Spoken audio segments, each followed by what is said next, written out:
l'équipe, j'espère que vous allez bien aujourd'hui. L'heure de la revanche a sonné. Manchester City a infligé une véritable leçon au Real Madrid avec un niveau collectif rare. Les Citizens valident leur ticket pour la finale de la Ligue des Champions et affronteront l'Inter le 10 juin prochain à Istanbul. Battre le tenant du titre, c'est déjà fort, mais avec autant de maîtrise, c'est presque insolent. Les hommes de Guardiola ont simplement privé leur adversaire du ballon comme en attestent les statistiques à la pause. Manchester City avait 71% de possession de balle, 13 tirs contre 1 et 3 fois plus de passes réussies que le Real Madrid. La pilule sera sans doute difficile à digérer après une telle claque. D'ailleurs, la Maison Blanche n'avait perdu qu'une seule fois sur un score pareil dans la compétition et c'était contre Liverpool en mars 2009. Les Madrilènes peuvent néanmoins trouver de la consolation dans le fait d'avoir déjà soulevé la coupe aux grandes oreilles à 14 reprises. Bref, les amis, c'est le moment de revenir sur le match en détail. Je compte sur vous d'avance pour mettre le nombre de j'aime au même niveau que le choc au sommet. Pourquoi pas marquer le coup et essayer d'atteindre le cap des 3000 likes. Merci vraiment à tous ceux qui joueront le jeu comme d'habitude. Au passage, les matchs retour du dernier carré des autres compétitions européennes, c'est ce soir. Le suspense est total, tant pour la Ligue Europa que pour la conférence. Et il y a toujours une opportunité de tenter un prono sur Betclic au vu du large panel de cotes. Si certains n'ont pas encore de compte et veulent faire le pas, les amis, c'est l'occasion d'entrer le code LEXCITY pour bénéficier jusqu'à 100 € de bonus si le premier pari est perdant. Je rappelle une fois de plus que les jeux d'argent sont interdits aux mineurs, que jouer comporte des risques et qu'il faut jouer en fonction de vos moyens.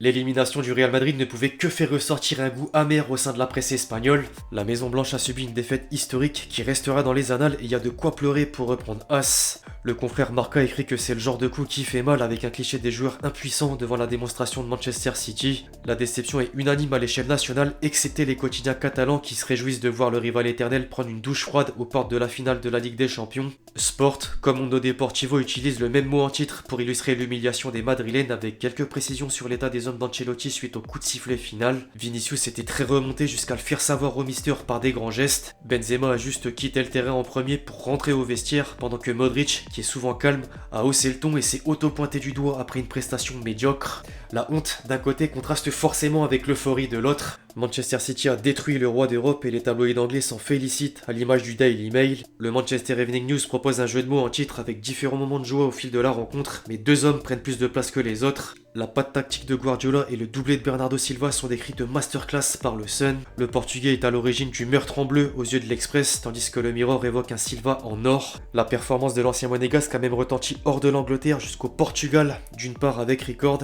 et en France, d'une autre avec l'équipe qui résume par un City tanesque. Enfin, comment ne pas jeter un œil chez le second finaliste? Autant dire que la presse italienne craint déjà le pire. Le Corriere dello Sport juge que les Citizens sont des monstres, alors que la Gazzetta avoue que City est effrayant tout en gardant espoir avec un cri de guerre. Rendez-vous dans un peu plus de 3 semaines désormais pour le dénouement final. Inutile de chercher très loin pour nommer le joueur clé de la rencontre, tout le monde est d'accord. Bernardo Silva a vécu l'une des plus grandes soirées de sa carrière et mérite amplement la distinction de l'UEFA d'homme du match. Quand Haaland n'est pas dans un bon jour, c'est lui qui se charge de marquer des buts. Des images valent mieux que 1000 mots.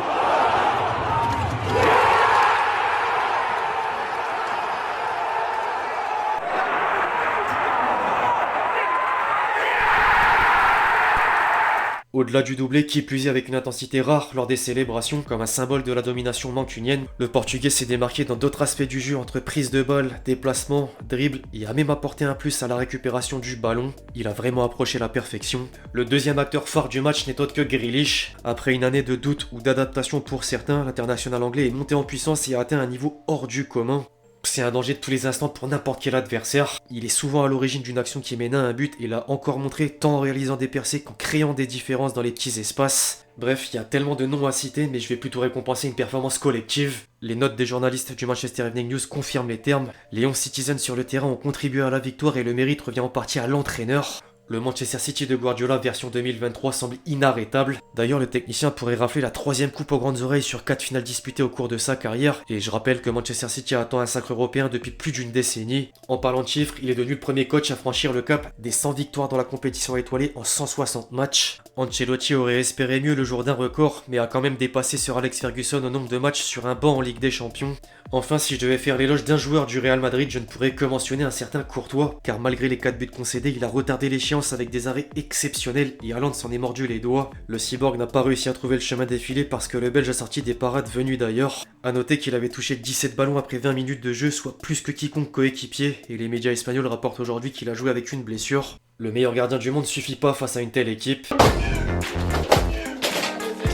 Hormis Courtois, tous les Madrilènes sont passés au travers et chaque secteur de jeu est concerné. En défense, Camavinga n'a cette fois pas brillé au poste de latéral gauche. Le Français a manqué en termes de positionnement et s'est effacé devant la bande à Bernardo Silva. Au milieu, ensuite, Modric n'est pas parvenu à faire du Modric. Le Croate n'a presque rien produit dans l'entrejeu et Ancelotti l'a d'ailleurs remplacé à l'heure de jeu par Rudiger. Quant à l'attaque, Benzema n'a reçu que très peu de ballons. Le Ballon d'Or 2022 s'est contenté de presser sur les premiers relanceurs et a multiplié les mauvais choix. C'est compliqué de reproduire la même campagne que l'année dernière. Si le score est incontestable et qu'un fait de match, un seul en particulier, n'aurait rien changé, les amis, je voulais m'attarder sur une action qui prouve à quel point le Real Madrid peut sortir de n'importe quelle situation. À la demi-heure de jeu, Manchester City menait 1-0 et avait une maîtrise totale. Or, la Maison Blanche pouvait égaliser contre toute attente. Vinicius s'était lancé dans la profondeur avec une avance notable sur Walker pour fixer l'axe et servir Benzema ou Valverde au second poteau. Sauf que le Mancunien a trouvé le moyen de revenir pour lui arracher le ballon dans la surface de réparation. Un geste symbolique vis-à-vis de l'aisance de Manchester City durant la rencontre. Rien, vraiment rien ne pouvait leur arriver. En parlant de Walker, un certain Thierry Henry a avoué être impressionné par le défenseur.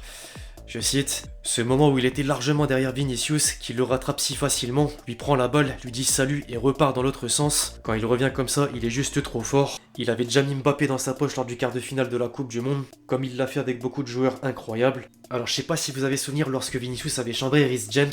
J'évoque la chose étant donné que le principal concerné a vengé son compatriote. Walker a pas hésité à publier des photos qui mettent pas forcément en avant le Brésilien. Rien de méchant pour autant, c'est de bonne guerre. L'interview d'après-match le prouve. Il faut être arrogant, vous devez l'être, tout comme les attaquants. Je suis très confiant en ma vitesse et je vais au duel. Physiquement je suis plus grand que lui et je pensais pouvoir l'utiliser à mon avantage. C'est un joueur fantastique, mais je dois utiliser mes forces. Je lui ai rendu le match aussi difficile que possible. Bref, transition. Au rayon des analyses du match, à présent Grealish lance les hostilités.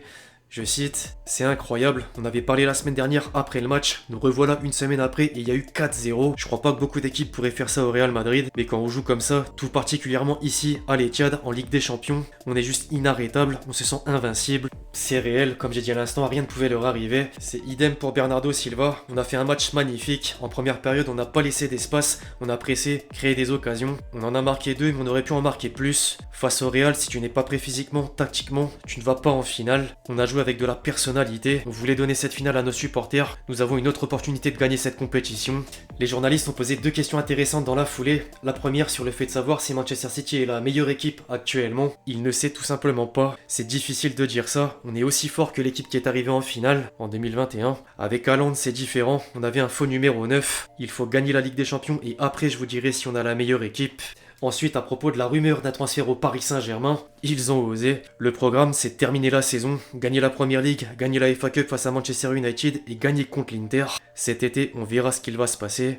Affaire à suivre. En attendant, on bascule avec Guardiola. Je m'attendais pas à ça, évidemment. Je pense qu'on a joué avec toute la douleur accumulée pendant un an après ce qui s'est passé l'an dernier. On a très bien attaqué, on a exploité les espaces à l'intérieur, on a eu une énergie fantastique. Je suis très content d'être en finale. En parlant de la finale, Manchester City semble supérieur à l'Inter et pourtant Pep ne s'avoue pas favori. Une équipe italienne, que vais-je dire? Je sais que les gens vont dire qu'on est favori, surtout après ce match. Mais ça reste une équipe italienne, on devra courir, pédaler, on a le temps de préparer ça. On veut être champion d'Angleterre d'abord, puis on préparera la finale. Après Thierry Henry chez les consultants, un mot sur Rio Ferdinand chez les consultants. Pourquoi? Eh bien tout simplement puisque Guardiola a envoyé un message à la légende des Red Devils avant le match. Crois-moi, nous les avons battus il y a 2 ans, en 8ème de finale de la Ligue des Champions en 2020. Nous les battrons encore, crois-moi. Et après le match, je te l'avais dit, je te l'avais dit.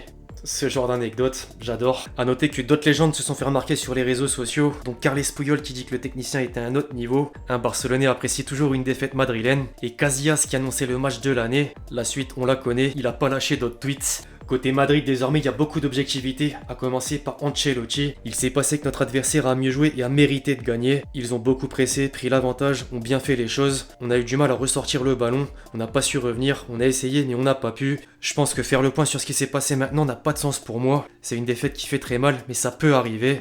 C'est pas tout. Maintenant, on doit penser à la saison prochaine, à la prochaine Ligue des Champions, apprendre et essayer d'être meilleur. J'ai félicité Guardiola car ils ont été meilleurs que nous. L'an dernier, c'était nous, cette fois, c'est eux. Tu peux gagner comme tu peux perdre. Des regrets? Non. Bernardo Silva avait la question sur la rumeur d'un transfert au PSG. Le Mister a la même sur son avenir, mais prévient tout le monde. Pas de problème, la saison prochaine, je serai là pour gagner une autre Ligue des Champions. Sur le ton de la rigolade. Enfin, je voulais quand même placer la déclaration de Carvajal, qui est pleine de sens. L'adversaire a été meilleur, ils nous ont soumis. Soumis, il a dit. On voit le résultat, ils ont été supérieurs. Il nous a manqué de l'attitude, on s'est replié trop vite dès le début. On savait que ça allait être difficile, qu'ils sont forts à la maison, mais après les sensations de l'aller, on pensait qu'on allait faire mieux. Il faut féliciter l'adversaire, on doit relever la tête, on reviendra plus fort. Le Real Madrid reste le roi d'Europe quoi qu'il arrive. Avant de clôturer la vidéo les amis, j'oublie pas de faire le petit tour sur le réseau à l'oiseau bleu, comme d'habitude. Manchester City vs Real Madrid headmap, l'image parle d'elle-même. Les joueurs du Real Madrid qui vont vesquiller les journalistes après le match, le pire stagiaire version rappeur Greg Guillotin. Les Madrilènes ce soir, les bookmakers ont saisi toutes les occasions possibles. Vinicius dès qu'il se retourne, l'énorme tronche de Walker. Hashtag Manchester City Real Madrid, Guardiola fumé Ancelotti. Guardiola qui fait sortir Haaland, De Bruyne et Gundogan pour faire entrer Mahrez, Foden et Alvarez. Niska, j'achète une deuxième. La femme de Courtois qui retourne voir De Bruyne après cette humiliation. Les snaps avec une qualité infâme sont toujours synonymes de masterclass. Jacques Grealish c'est la matérialisation d'un beauf anglais surdoué. C'est un peu leur TJ Savani à eux en quelque sorte. Un petit out of context football à la Guillaume TC, croisons-les. Je me demande comment le PSG va réussir l'exploit prodigieux de rendre Bernardo Silva totalement naze. Le pessimisme est déjà au rendez-vous. Enfin, un dernier pour la route. Manchester City n'a pas de Croate, l'Inter Milan en a, en référence au fait qu'il y a toujours des Croates en finale. Bref, l'équipe, c'est tout ce que j'avais à dire après le dénouement du dernier carré de la Ligue des Champions. J'espère que la vidéo vous a plu, je compte sur vous si c'est le cas pour lâcher votre meilleur j'aime. Comme d'habitude, dites-moi ce que vous avez pensé du match d'hier et ce que vous avez apprécié dans cette vidéo, votre ressenti. Puis d'ici là, on se retrouve très vite sur la chaîne pour de nouvelles vidéos. C'était Lexti. Ciao, ciao.